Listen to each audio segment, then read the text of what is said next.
Welcome back into the GSMC Sports Podcast, as we are now going to be diving into some of these contracts that have been handed out in the NFL these past few days, starting with yesterday, the San Francisco 49ers and wide receiver Brandon Aiyuk finally coming to terms after what has been such a noisy offseason in regards to the drama taking place. Brandon Aiyuk talking about the Washington Commanders, talking to Jaden Daniels, telling him that the 49ers don't want him. We can finally leave all of that in the rearview mirror, thank God, and we ultimately see Brandon Aiyuk get paid, which is obviously a big win for him. It is a 4-year deal worth, I believe it is $120 million, excuse me. And it makes him one of the highest paid wide receivers in the NFL. He is 5th in terms of average annual value. He's behind Justin Jefferson, CeeDee Lamb, A.J. Brown, Amon-Ra St. Brown, and he is tied with Tyreek Hill. So this obviously comes shortly after the CeeDee Lamb deal gets done. I'm curious what impact that possibly could have had, where it ends up pushing this through, but ultimately it seemed like it was sort of, on Brandon Aiyuk's timeline as to whether or not he was ready to commit to the 49ers throughout this process. Again, it's been very extensive and very tiresome as well, but there were deals worked out with Cleveland and New England. Supposedly Pittsburgh was in on the mix as well, and all of this just building up to ultimately just see Brandon Aiyuk stay where he is, which, by the way, I think is the right decision for the 49ers, because Brandon Aiyuk was just selected to his first All-Pro team last season, All-Pro second team, and ultimately should emerge into the go-to guy for the 49ers. And part of the reason I say that is because of the fact that it now does feel like Deebo Samuel's days in San Francisco could very much be limited. And Deebo is an excellent player. But ultimately, when you're talking about where things stand right now with the 49ers having Aiyuk, 26 years old, continuing to improve season after season, Deebo is one of the best wide receivers in the NFL, and I don't know if he always gets credit for that. But that being said, injuries have definitely played a role in Deebo's overall availability and ultimately his value from a who do we want to pay long-term perspective. And it seems like Deebo is about to play his age 28 season, and then he no longer after that has any fully guaranteed seasons left on his deal. Now, in 2025, the 49ers can bring him back for what seems like a pretty reasonable contract, but at the same time, who knows how this works out, because the Brock Purdy contract is coming, and ultimately the 49ers have a lot of bills to pay. So at that rate, I do feel like we're probably going to see one more season of Deebo Samuel, at least in San Francisco. This is a Super Bowl contending season, and I know the history of teams losing the Super Bowl to come back and win it the next year. It's not a very extensive list. Tom Brady is the only player, Tom Brady and the Patriots are the only team to make it back to a Super Bowl the year after losing in the 21st century, and that was after they lost to the Eagles in 2017. They end up winning in 2018. So a very tall task for San Francisco, but I do think that there are a lot of things going in their favor. I do still believe that they are the best roster in the NFC. And I think that ultimately as well, they don't have an elite level of competition either. So I think that ultimately they are going to have another excellent chance to run this thing back. But after that, where does this go?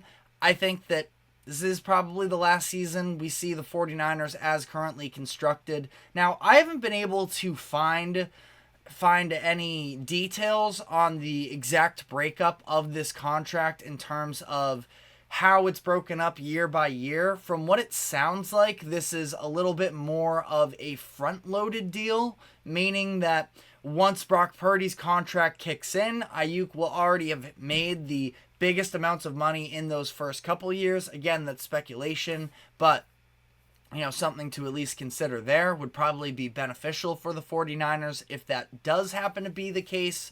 But we'll have to see how all of this plays out for San Francisco, and we'll have to see what kind of effect it has on the rest of the league as well, because we just saw CeeDee Lamb get paid. That was one of the big holdouts. Now Brandon Aiyuk is the next domino to fall, again, finally, but that sort of leaves us with Ja'Marr Chase, who is the last remaining star wide receiver that has yet to be paid this offseason. And this is coming off Aiyuk getting his $120 million deal, him becoming the 5th wide receiver this offseason alone to make it to the $100 million mark, where it was Justin Jefferson, CeeDee Lamb, it was A.J. Brown, I believe, it was Amon-Ra, and there was one other one in there as well. Might have been Tyreek Hill. But either way, again, this has been a very high-spending offseason in terms of wide receivers. And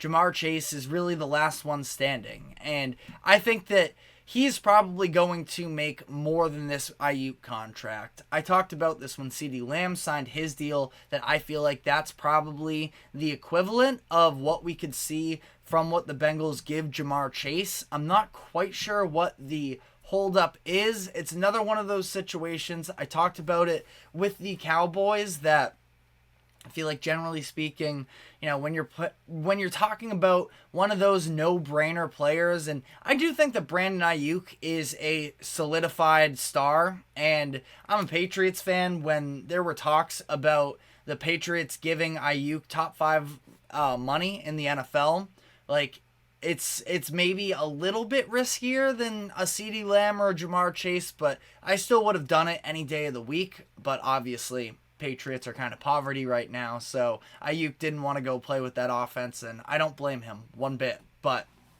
that being said, Brandon Aiyuk, there's at least some circumstances with him that he hasn't necessarily fully proven himself as the number one option in an offense. That's what Ja'Marr Chase is. That's what CeeDee Lamb is. So CeeDee signed a 4-year, I think it was $136 million deal. And that's around the realm of what I'm expecting Ja'Marr Chase to go out and get. I do think that he will get paid this offseason. There was obviously, this feels like a year ago now, but at the very beginning of the offseason, all of the drama that occurred with T. Higgins, the fact that they franchise tagged him and couldn't come to an agreement on how much he was going to be paid, that led to, a fair amount of drama. But ultimately, he's going to be back for this season. I think it's going to be the 1 year with T. Higgins, and then they move on from him, because they're going to be paying Joe Burrow soon enough, over $50 million a year. And I think they're going to need to pay Ja'Marr Chase as well. So, I don't really understand why you would go through all of the... First off, I just can't understand how you would let Ja'Marr Chase walk unless there's something crazy going on behind the scenes that we don't know of yet. I kind of have a hard time imagining that is the case, but, you can't really pay him and T. Higgins and Joe Burrow and expect to fill out the remainder of a roster. So, I think that it is to be expected to take place at some point. Chase still has, I believe, 2 years left on his contract, including the 5th-year option. So it's not really like the Bengals need to be in a rush, but at this point, I don't see any reason why they would wait any longer, for the risk of, if you're going to wait till next offseason, another big-time contract is going to get paid out, and that's only going to up the market there. So I think that ultimately two sides will come to an agreement, but we will have to see. But to sort of wrap this up, bringing it back to the 49ers, this was a deal that, they still don't have all of the answers yet. Trent Williams, their all-pro offensive tackle, is still holding out of practice, so they're going to need to resolve that. So it's not, all sunshine from here for 49ers fans in terms of having to hear about some holdout drama. But that being said, I think that any closer the 49ers can get to just buying into the upcoming season ahead, putting the offseason behind them, and just focusing on the sort of revenge tour almost of making it back to the Super Bowl. That's what the 49ers need at this point, and I think they have an excellent opportunity to do so, but they need to get everybody on board. And now Brandon Aiyuk is in, and he is going to be a massive impact player for them. Trent Williams, we'll see how this works out, but again, I think that the 49ers have a great chance to make it back to the Super Bowl, even if history would show that a Super Bowl hangover is a little bit more likely. But let me know what your thoughts are in the comments section. But again, this was not the only deal these past couple of days to pan out, where we also saw a couple days ago the Cleveland Browns and quarterback Deshaun Watson agree on a contract restructure that has some interesting notes as to what the long-term future of Watson with the Browns is. So we will be diving into all of that, but first we are going to be taking a quick break. Do not go anywhere. We will be right back.